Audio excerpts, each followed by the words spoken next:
পদ ভাইয়ের সাথে অনেকে একমত নাও হইতে পারেন, কিন্তু বাস্তবতা হলো যে একটা বিল্ডিং বানালাম, অনেক কিছু বানালাম, তো আমরা পাইলাম কি সেখান থেকে রিটার্ন কি? উনি চাচ্ছেন যে এগুলাকে ধ্বংস করে আবার নতুন করে কিছু করা। আমি ধ্বংস চাচ্ছি না, এগুলাকে মেরামত করে হলেও কোয়ালিটি মানে কোয়ান্টিটি না করে আমাদের কোয়ালিটি এডুকেশন দরকার আছে। এটা যদি আমরা করতে পারি তাহলে শিক্ষার মান বাড়বে ইনশাল্লাহ। প্রথম কথা হচ্ছে আল্লাহ বলছেন হাল ইয়াস্তাবিল্লাযিনা ইয়ালামুনা ওয়াল্লাযিনা লা ইয়ালামুন, যারা জানে আর যারা জানে না তারা সমান নয়। এখন এই জানাটা কোন জানা? আল্লাহ তাআলা কোরআন মাজিদের এলমকে প্রকৃত এলম বলেছেন, তালাবুল ইলম ফারিজাতুন আলা কুল্লি মুসলিমিন, প্রত্যেকটা মুসলমানের জন্য জ্ঞান অর্জন করা ফরজ। এই জ্ঞান কি ফিজিক্স, কেমিস্ট্রি, বায়োলজি আর বাজেট? এই জ্ঞান হচ্ছে কোরআন এবং সুন্নাহর জ্ঞানকেই আল্লাহ এবং আল্লাহ রসুল মেন করেছেন। সেজন্য প্রত্যেকটা মানুষ যদি কোরআনের বেসিক নলেজ না থাকে, সুন্নাহর বেসিক নলেজ না থাকে, অন্তত বাংলাদেশের শতকরা 90% মুসলমানের জন্য বক্তব্যটা উপযোগী হইতে পারে না। এই জন্য উপযোগী হওয়ার জন্য আমাদের সকলকেই কোরআন সুন্নাহর মৌলিক চেতনাগুলো আমাদের সামনে রাখতে হবে।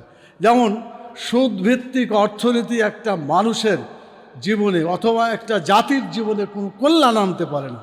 আল্লাহ তাআলা পরিষ্কার বলেছেন ইয়ামহাকুল্লাহুর রিবা ওয়া ইউরবিস সাদাকাত, আল্লাহ তাআলা সুদকে ধ্বংস করেছেন। এটা ধ্বংস করে, মানুষকেও ধ্বংস করে। এবং আল্লাহ তাআলা দানকে, যাকাতকে, মানুষের প্রতি ইহসান করাকে আল্লাহ তাআলা বর্ধিত করেন। এটাতে অনেক আল্লাহ তাআলা মানুষের কল্যাণ দান করেন। আমি শেষ কথা বলতে চাই, নামাজের জন্য আমি বাড়াতে চাচ্ছি না। বাজেট আসে, বাজেট যায়। আমার জীবনে অনেক বাজেট 1986 সাল থেকে কোনোটাই ছিলাম আর কোনোটা দেখেছি। বাজেট অধিবেশনগুলো অনেক দেখার চরিত্রগত তেমন কোনো পার্থক্য নাই, যে কথাগুলো অনেকেই বলেছেন। একই সিস্টেমে চলে আসে, গদবাঁধাভাবে বাজেট, গরিব মারার বাজেট ইত্যাদি সবগুলো স্লোগান আমরা দিয়েছি, কিন্তু বাজেটের কোনো পরিবর্তন হয় না। বাজেটের পরিবর্তন হতে পারে যদি আমরা বাস্তবে যেসব টাকাগুলো উপার্জন করে এটা যদি হালাল হয়। কোনো হারাম টাকাতে বাজেট করলে পরে সেখানে কোনো বরকত হতে পারে না। সেজন্য আমাদের উপার্জন হতে হবে হালাল। ব্যক্তি উপার্জন যেমন হতে হবে হালাল, জাতীয় উপার্জন হতে হবে হালাল। হারাম দিয়ে কোনো জাতিকে কল্যাণ কিছু দিতে পারে, এটা আমার চিন্তায়, আমার আলোচনায়, আমার লেখাপড়ায় যতটুকু করেছি, এতে কোনো কল্যাণ সাধন হতে পারে না। 2 নম্বর যে কথাটা আমি বলতে চাই সেটা হলো যে বাজেট আসবে।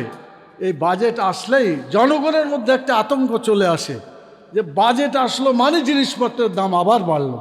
এমনি দাম বাড়ে, অনেক তেলের কারণে অনেক বেড়ে গেছে। পেট্রোলের দাম, বিভিন্ন তেলের দাম বোধহয় 20 টাকা করে গড়ে বেড়েই গেছে। আবার বাজেট আসছে, মানুষ মনে করবে যে আরও বোধহয় কিছু বাড়তে যাচ্ছে। ওই যে একটা কথা আছে না, ইংরেজরা দেশে আসলে একটা ছড়া ছিল না, বর্গি এলো দেশে, তারপরে কি, হ্যাঁ, বুলবুলিতে ধান খাইলিল। তার মানে খাজনা দেওয়ার চিন্তায় পেরেশান মানুষ ছিল। আজকে বাজেট আসা মানেই জনগণ দ্রব্যমূল্য বৃদ্ধির কারণে পেরেশান হয়ে যাচ্ছে। এজন্য কৃষকের বাজেট, শ্রমিকের বাজেট, শিক্ষকের বাজেট, সব বাজেটকে যদি আমরা অ্যানালাইসিস করি তাহলে আমাদেরকে দেখতে হবে জনগণের কল্যাণের জন্য কতটুকু কি করা যায়, এটাই আমাদেরকে দেখতে হবে। আমাদের অনেকে বলেছেন, যদিও আমাদের ফুয়াদ ভাইয়ের সাথে অনেকে একমত নাও হইতে পারেন, কিন্তু বাস্তবতা হলো যে একটা বিল্ডিং বানালাম, অনেক কিছু বানালাম, তো আমরা পাইলাম কি সেখান থেকে রিটার্ন কি? উনি চাচ্ছেন যে এগুলাকে ধ্বংস করে আবার নতুন করে কিছু করা। আমি ধ্বংস চাচ্ছি না, এগুলাকে মেরামত করে হলেও কোয়ালিটি মানে কোয়ান্টিটি না করে আমাদের কোয়ালিটি এডুকেশন দরকার আছে। এটা যদি আমরা করতে পারি তাহলে শিক্ষার মান বাড়বে ইনশাল্লাহ। আর আপনারা বাকি যারা বলেছেন কথা, সব কথাগুলোর সাথেই আমার অনেকটাই মিল আছে, কোনো আলাদা কিছু নাই। সেজন্য আমি আর কথা বাড়াচ্ছি না। 5:30 বেজে গেছে, এরপরে নামাজ গেলে 5:45 চলে যায়। আল্লাহ তাআলা কোরআন মাজিদে আছে, কিছু লোক আছে দুনিয়াতে এরা সলাৎকে মেরে ফেলবে।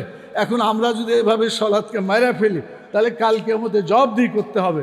আল্লাহ তাআলা আমাদের সবাইকে আজকের এই বাজেটের আলোচনা, যেটা ভাবনা, এই বাজেট থেকে আগামী দিনে আমাদের ব্যক্তি, পরিবার, সমাজ, রাষ্ট্রকে সঠিকভাবে পরিচালনার জন্য আমরা আমাদের জ্ঞানকে আমাদের ভূমিকাকে যাতে বস্তুনিষ্ঠ করতে পারি, আল্লাহ তাআলা সেই তৌফিক দান করুন।